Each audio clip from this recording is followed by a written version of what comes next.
Kryeministri Berisha ka kërkuar rivlerësimin e historisë kombëtare dhe të shumë prej figurave të saj në kuadër të përgatitjeve për festimet e 100 vjetorit të pavarësisë së Shqipërisë.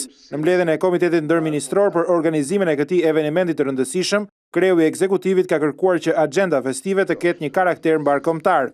100 vjetori është një vit në të cilin ne duhet synojmë që të prek sa më shumë zemrat dhe mendjen e qytetarëve shqiptarë. Në të gjitha vlerësimet tona të këtij 100 vjetori, duhet ruajmë sensin e realizmit, si në vlerësimin e figurave të historisë sor kombëtare, por gjithashtu dhe në vlerësimin e ngjarjeve të cilat nuk mund të mos kenë edhe dritën e aktualitetit. Duhet të ruajmë sensin mbarkombëtar përfshi diasporën në të gjitha kremtimet dhe festivitetet. Në këtë mbledhje është vendosur për logon përkujtimore, e cila është një stilizim kuqezi i shqiponjës dykrenore. Sipas Berishës, në përgatitjet për festimet e 100 vjetorit, duhet të ketë një bashkërendim dhe bashkëpunim të plotë të punës me strukturat e pushtetit vendor në të gjithë vendin. Krimi poshtë të mblidhet, nuk do jetë 100 vjet shtet shqiptar, do jetë pavarësia, po do jetë Shqipëri e pavarur apo 100 vjet pavarësi, pastaj kjo le t'ja lam artistit që ka bërë logon.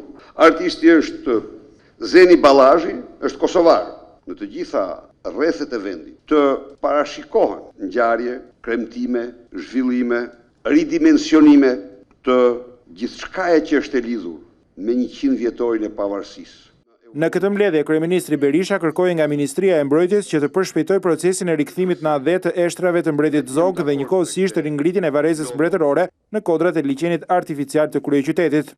Organizimi i rikthimit të eshtrave të mbretit Zog dhe ringritjes së varrezës mbretërore, e cila u shpartallua me dinamit, duhet detyrimisht të shpejtohen gjitha proceset. Në këtë mbledhje është diskutuar gjerësisht për agjendën e festimeve në të cilën do të përfshihen një sër aktivitetesh kulturore, shkencore, ekspozita të ndryshme, koncerte, botime të reja për brenda dhe jashtë vendit, emisionet e posaçme të monedhave numizmatike dhe të pullave, dekorimin e personaliteteve të huaja dhe të vendit që kanë kontribuar për pavarësinë e Shqipërisë e të tjerë. Kryeministri Berisha ka propozuar gjithashtu që të mundësohet ngritja e përmendoreve të herojët tonë kombëtar, Skënderbeut, edhe në disa kryeqytete të tjera të vendeve mike, përveç në ato ku monumenti ndodhet tashmë.